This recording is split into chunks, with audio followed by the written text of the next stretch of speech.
في الصحافه. دونك كاين واحد النوع من الشفافيه كي اللي بالنسبه لي اللي تري انتريسونت. دونك يمكن نقدروا نتكلموا على السينما المغربيه كسيكتور اكثر فاكثر. وكاينه الرساله ديال صاحب الجلاله اول مره وجه واحد الرساله للمهنيين ديال السيكتور. دونك اول مره كيتوجه للمهنيين ديال السينما. دونك كاين واحد اهتمام، واحد الالتفاته تري انتريسونت ديال لو دومين. فوالا. وكاين كذلك عاوتاني السينمائيين الكبار والمخرجين المشهورين المغاربه اللي كيوصلوا افلام مغربيه انها تكون سينما مغربيه، وكيوصلوها انهم يربحوا جوائز كما ليلى كيلاني، كما نبيل عيوش، كما فوزي بن سعيدي الى اخره. هادشي كيحفز الشباب اللي صعد باش حتى هو يبرز دو بلوس ان بلوس ديال الافلام المغربيه كيشاركوا في مهرجانات. بون ابخي بيان سور ديما كيكونوا شويه ديال الصعوبات بطبيعه الحال، ولكن زعما الا جينا نحطوا الصعوبات سيتادير كنحاولوا نتغلبوا عليها دو بلوس ان كنحاولوا. بغيت نسول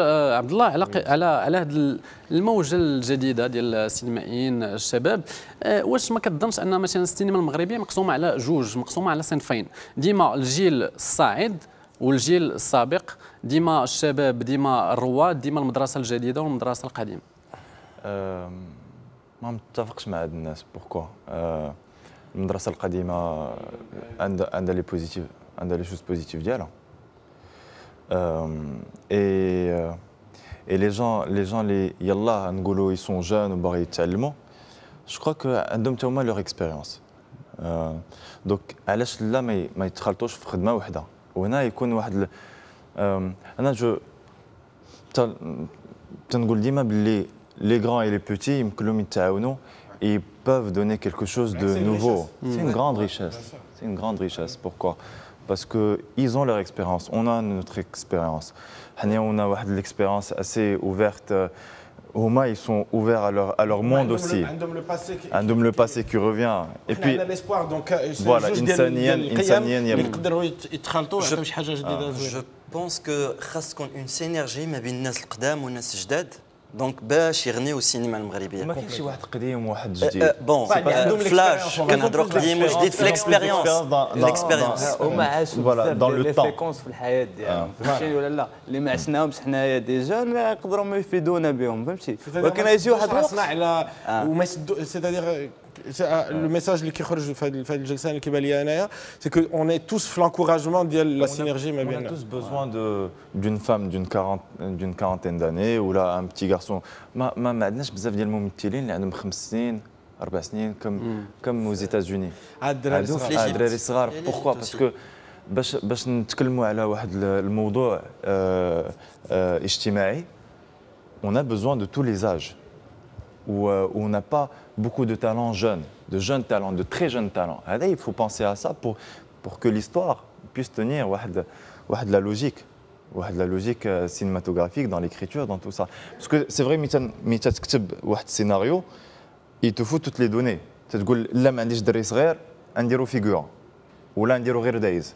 On a besoin de jeunes talents, de très jeunes talents. داكشي علاش انا تنشجع الناس اللي شافوا ولدهم صغير avec un petit talent, عندهم موهبه qui commence tout de suite. Parce que le théâtre c'est une formation de vie. تعرف ما بقاتش في l'ingénierie ولا في الهندسه ولا في. Il faut du théâtre, il faut de l'art dans la vie de chacun. كاين بزاف ديال الممثلين وبزاف ديال المخرجين اللي ما قراوش السينما وراه بارزين في الفن السابع. عندهم لو طالون. بغيت نسولك محمد امين، واش مثلا انت كتشوف ان المستقبل ديال السينما المغربيه غادي يكون يجي من الشباب ولا من الرواد؟ دابا حاليا صراحه غادي يجي من الرواد، حيت الشباب يلا طالعين مي اون فان كونت الشباب هما دابا على حسب شنو كتعني بالشباب. مزيان هذه النقطه. على حسب شنو بغيت نقول لك، بانه لي جون دابا فهمتيني قادرين يديروا شي حاجه، ماشي ما قادرين، ولكن الرواد ديال السينما ما عمرنا غادي نستغناو عليهم. نقدر نقول لك هما السينما، يعني هما اللي كنا كنتفرجوا فيهم، هما اللي كنا كنسمعوا لهم سواء في الراديو، كنشوفوهم في لي زيميسيون، كنشوفوهم في التلفازه، افلام ديالهم، سير شوف لي فيستيفال كنتلاقاو فيه معاهم. غير هما يصير واحد الوقت راك عارف التورناج صعيب، وباش دير فيلم كتعيا، ويصير واحد الوقت الانسان كيعيا ما كيبقاش يقدر فهمتي يكمل يتورني ان لون ميتراج فهمتي ولا لا. كيبقاو هما الاساتذه ديالنا النقاد ديالنا كيوريونا اشنو غادي نديروا ياك، غير خصهم هما يعطيونا المشعل باش حنا نكملوا المهمه. فوالا هادشي عطاهم المشعل. عطاهم المشعل. شكرا بزاف على هاد التوضيحات والاراء. اذا ساتورن الكور ميتراج ديالك كيدوز في نطاق المهرجان ديال الفيلم القصير ديال مدينه الرباط من 13 ل 18 نوفمبر، كذلك الفيلم القصير ديالك عبد الله لو 14. وشنو هما لي بروجي ديالك ولا الفيلم الطويل ديالك فوقاش يقدر يوجد؟ دابا ان شاء الله في الكوران ديال سنه 2013 ان شاء الله تكون اون سورتي ناسيونال وانترناسيونال ان شاء الله. ان شاء الله بالتوفيق. دابا من السينما غادي نسويتشيو الانترنت مع كل مدار صار وجال في الشبكه العنكبوتيه هذه السيمانه. نتفرجوا في الانيماسيون. مبارك اوباما ماما ميا. كل مستعمل انترنت عبر على الرئاسه الامريكيه بطريقته الخاصه. وكاين واحد المقال في RFI.fr كيقول ان نجاح باراك اوباما راجع اساسا لانترنت، بحيث ان الرئيس الامريكي كيركز بزاف على لا كومونيكاسيون ديجيتال وعنده 750 كوميونيتي مانجر. من بين الملفات الاخرى اللي تناقشات في انترنت لا كوفرتور ديال ماروك ابدو اللي دارت ضجه في مواقع التواصل الاجتماعي. اما الفيديو اللي نقترحها لكم اليوم هي لا بوند انونس اوفيسيال ديال زيرو للمخرج نور الدين الخماري، واللي غيخرج نهار 19 ديسمبر. شوف خاصنا نعاودو نهضروا في التبزنيده. انا راه بانت لي 50-50 هي اللي مسلكاني معاه. كتسمعني امي كتسكيري. الوالد ديالي ديكتاتوري ما بغاش يعبد لابد. كنذكر ان الممثل ديالنا عبد الله بسنيت هو مشارك في فيلم quelques séquences. Quelques séquences. شحال بعد ثواني ولا بعد دقائق؟ لا بعد دقائق. ايوا مزيان ان شاء الله غادي نسجلوك. ما تخلينيش الله يخليك. نسجلوك. خدمت مع نور الدين الخماري بور لا بروميير فوا باش يكتشفني، حيت il m'a fait passer un casting sur un rôle important في الفيلم ديالو، مي ما شافش باللي الهيئه ديالي تتليق بالفيلم ديالو. يا سلام. Donc forcément, là mais c'est ça le truc. On fait beaucoup attention au profil de l'acteur avant le jeu d'acteur. Mais bon, le Khmari a un style, veut faire passer le message. Ouais, il connaît son travail, il connaît très bien son travail, il sait exactement ce qu'il veut comme profil. Donc Anna, le Khali a un profil, mais dans l'écriture, ما كانش عنده واحد الدور كبير. Mais Anna, je n'ai pas في دور كبير في التايمينغ، ماشي دور كبير باسكو لا سون امبورطونس اوسي في لو فيلم. بطبيعه الحال حنا التايمينغ كي زحمنا، لهذا غادي ندوزو للفقره الرقميه ولا الفقره اللي خاصه بالانترنت. عاده كنقولوا باز، اما هذه المره وفي جينيراسيون نيوز كنقولوا بوز. غادي نهضروا على البوز من خلال فقره البودكاست ديال خالد الشريف اللي اليوم غادي يهضر لنا على الطب الالكتروني او علاقه الصحه ديالنا مع انترنت. نتفرجوا. زيد قرب شويه الميكرو زيد. مزيان دابا؟ دابا مزيان. وقول دابا ماشي شريف، قول روباسك.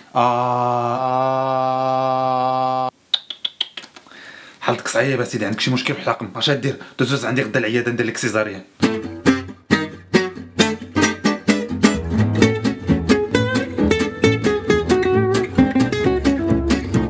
السلام عليكم. مع تطور ميدان الاتصالات والحواسيب ظهرت فروع جديده ديال العلوم والتقنيات ومن بينها الطب الالكتروني، وهذا النوع ديال الطب اللي ظهر في 1994 كيتعتبر فرع من فروع الطب الحديث. فمن بعد ما الطب كان بحال هذا الشكل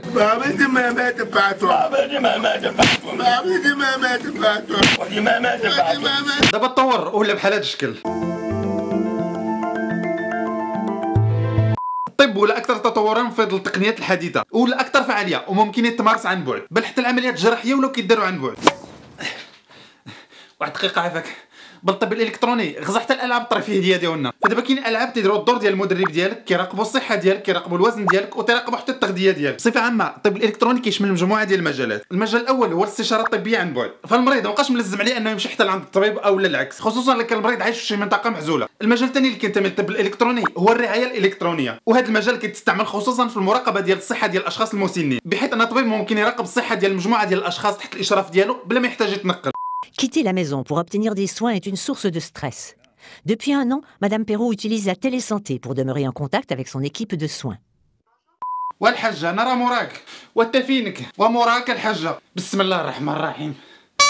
وثالث مجال كيتيحوا لنا الطب الالكتروني هو التبادل ديال المعلومات الطبيه، وانتم بلاش كتعرفوا الكميه الهائله ديال المعلومات الطبيه اللي كتوفر على الانترنت، واللي جميل ان هذه المعلومات كلها متوفره بشكل مجاني، كما ان وسائل الاتصال اللي كاينه دابا كتسمح للاطباء انهم يتواصلوا بعضياتهم وكتسمح لهم يديروا نقاشات ويتبادلوا الخبرات ديالهم، وهذه الخبرات بطبيعه الحال في الاخير كتولي في متناول الجميع. ولا جينا نهضروا على الطب الالكتروني في المغرب فهو باقي في البدايات ديالو، وفي الوقت اللي الدول الاجنبيه خطاو في اشواط كبيره، احنا باقيين في المغرب عندنا معوقات. اولا المعوقات بطبيعه الحال هي المعوقات الثقافيه، لحقاش حنا المغاربه باقي عزيز عندنا نمشيو عند الطبيب ونشدوا النوبه ونجلسوا في قاعه الانتظار وندخلوا عند الطبيب باش يقلبنا. المعوقه الثانيه هي المعوقات التنظيميه، بحيث ان الوزارات المعنيه خصها تدخل باش انها تنظم هذا القطاع وتحط القوانين المناسبه باش تعمل على التطوير ديالو. وبطبيعه الحال ما نساوش المعوقات التقنيه، فماشي كاع المغاربه عندهم الانترنت، وحتى اللي عندهم الانترنت ما نساوش ديك الكونيكسيون الحلزونيه ديالنا. اجي نسول الدكتور لعل وعسى عنده شي حل لهاد الشقيقه.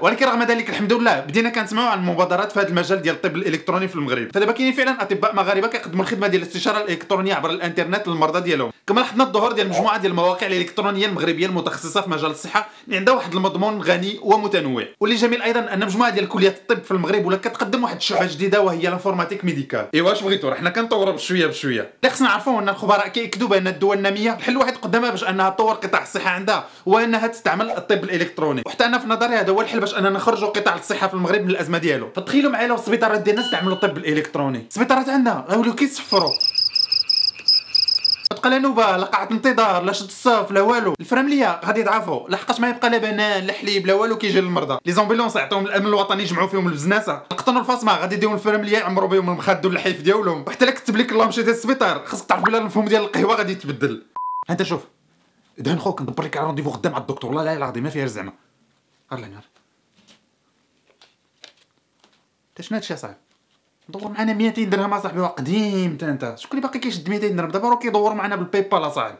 واش غنقول لكم في انتظار ان الايميدسين تولي شي حاجه واقعيه عندنا؟ خلينا تسعى نقدو غير بالايبومادا الصفراء والايخنيشات، راه هما اللي كيقدوا على كاع الامراض في هاد البلاد. ايوا سيدنا قولوا بازو صافي. نتلاقى ان شاء الله في الحلقه الجايه.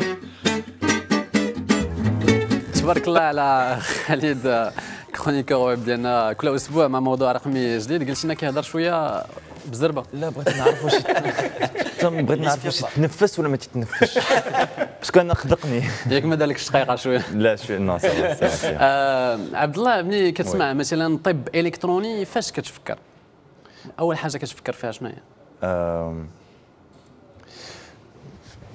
انفورماسيون بعدا نقلب سور انترنت لي انفورماسيون شنو باغ اكزومبل تنحس بشي الم في الدار ولا هذاك جيكري مو دو دو ولا مالو دو ولا شي حاجه ونشوف شنو هما لي سيمبتوم اللي عندي، يعني معلومات اللي كتخص الصحه والطب في انترنت. في انترنت هادشي اللي تيدار شحال هادي انا جو لوتيليزي يا لونطون كان جافي باغ اكزومبل اون ميغرين.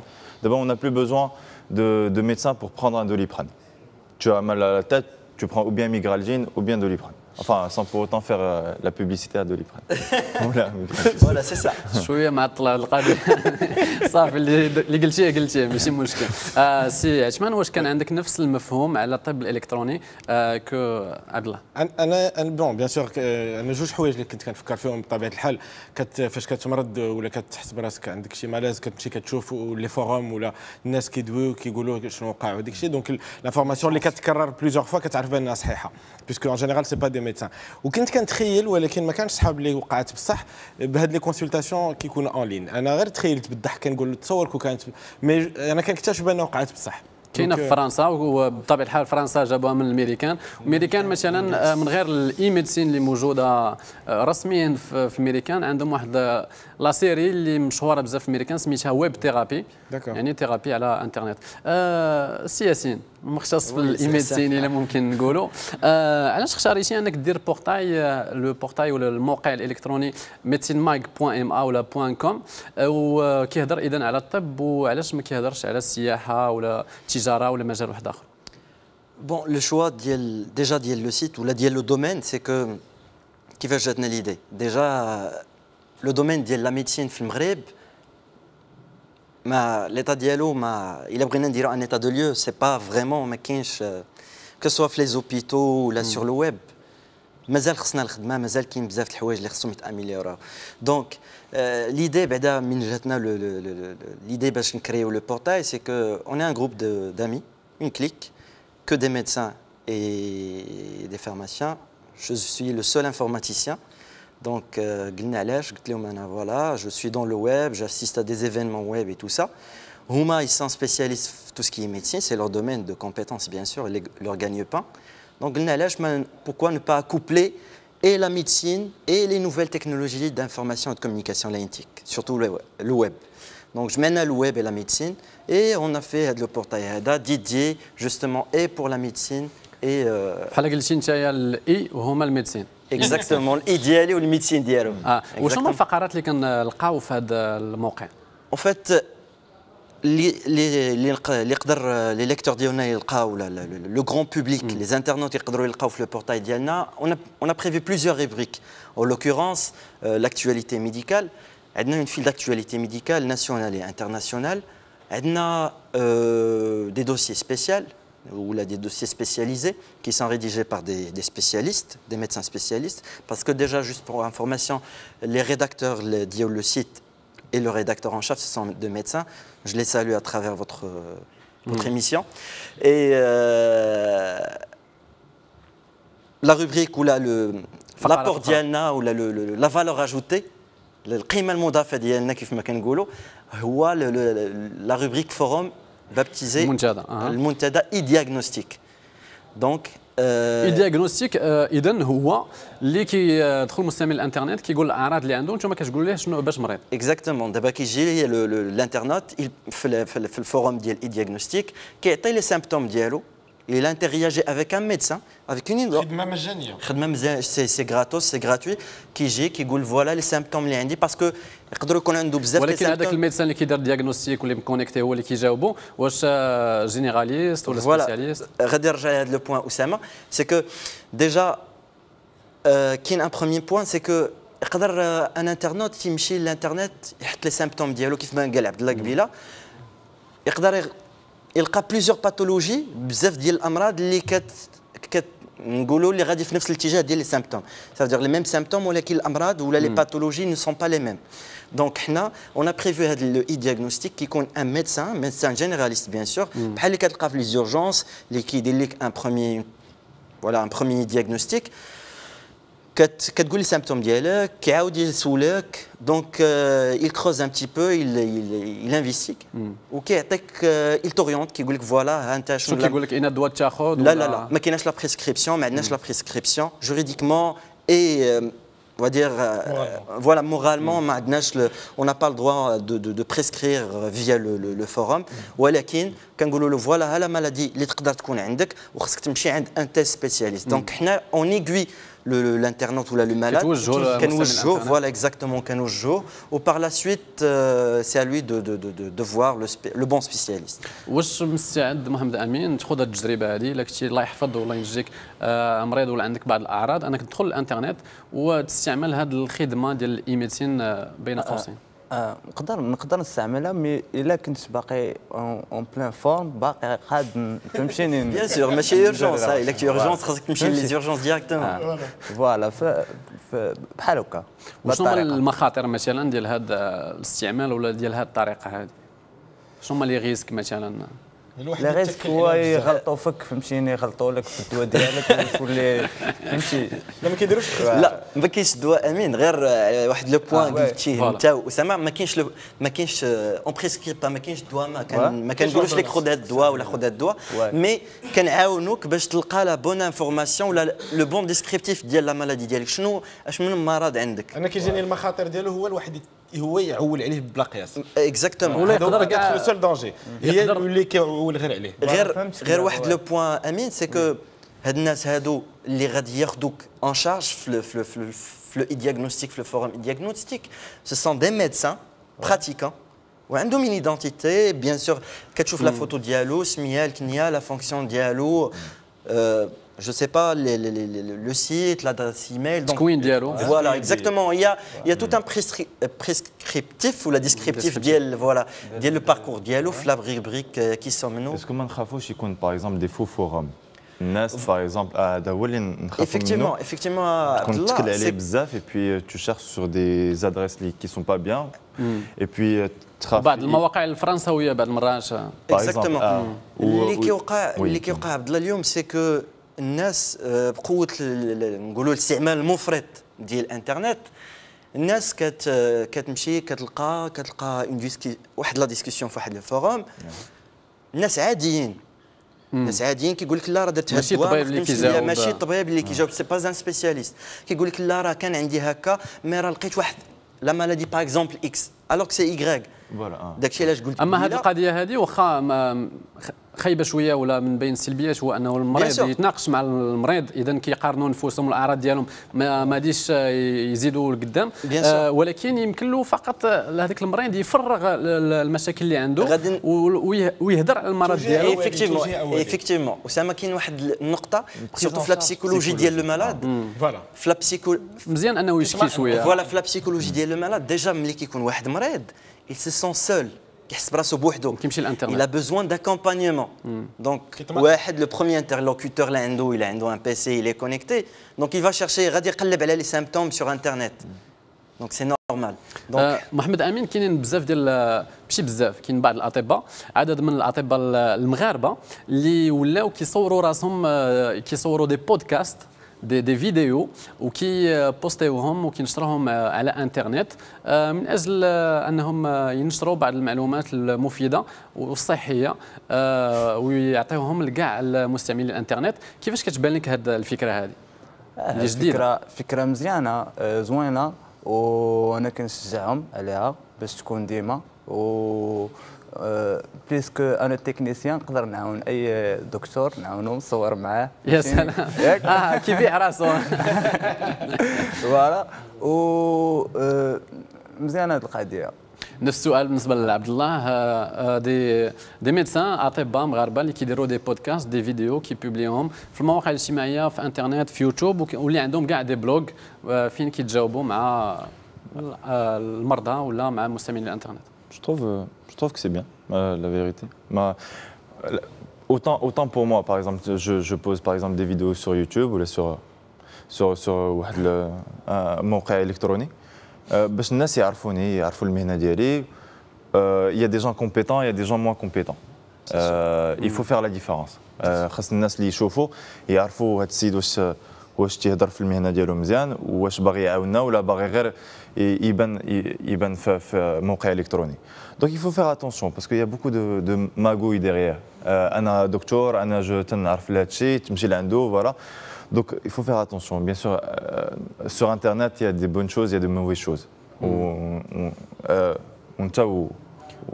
كيفاش نقدروا نتجاوزوا هذا المشكل ولا هذا التخوف فيما يخص المصداقيه ولا ليجيتيميتي ديال هذاك الميدسان؟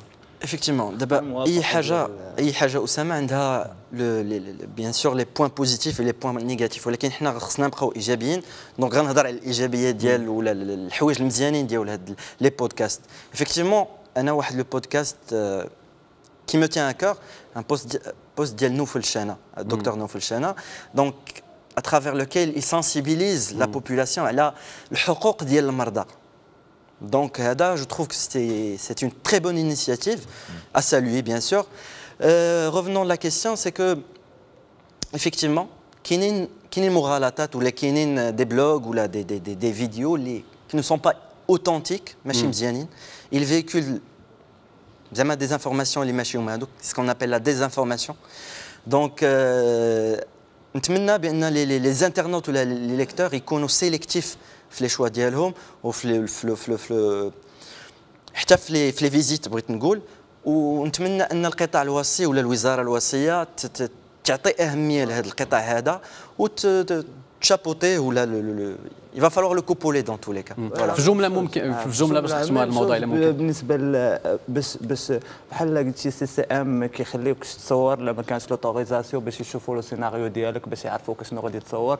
لا ميم شوز وزاره الصحه تقدر دير هذه القضيه هذه فهمتيني ماشي اي واحد يجي يبوستي الفيديو ديالو ترخصوا في اطار قانوني اطار قانوني باش نديروا فيه الثقه حيت حنا ما عندناش مزيان محمد امين اللي رجعتي للسينما كنذكروا ان المهرجان ديال الفيلم القصير المغربي غادي يكون في مدينه الرباط في مسرح محمد الخامس بين 13 و 18 نوفمبر. هضرنا اليوم على السينما بين الواقع والخيال وهضرنا حتى على الطب الالكتروني بين الواقع والخيال. شكرا بزاف ياسين. شكرا لك عثمان. بالتوفيق محمد امين وعبد الله في المهرجان كذلك وفي المسيره ديالكم. كنعطيكم موعد كنضرب لكم موعد ان شاء الله السيمانه الجايه بمواضيع جديده وبضيوف جدد. ما تنساوش تراسلونا وتواصلوا معنا من خلال البريد الالكتروني ديالنا generation@mediantv.com ولا تويتر وفيسبوك كذلك. نتلاقاو ان شاء الله السيمانه الجايه وما تنساوش خليكم اوفياء الفوتر جينيراسيون خليكم اوفياء الجينيراسيون نيوز.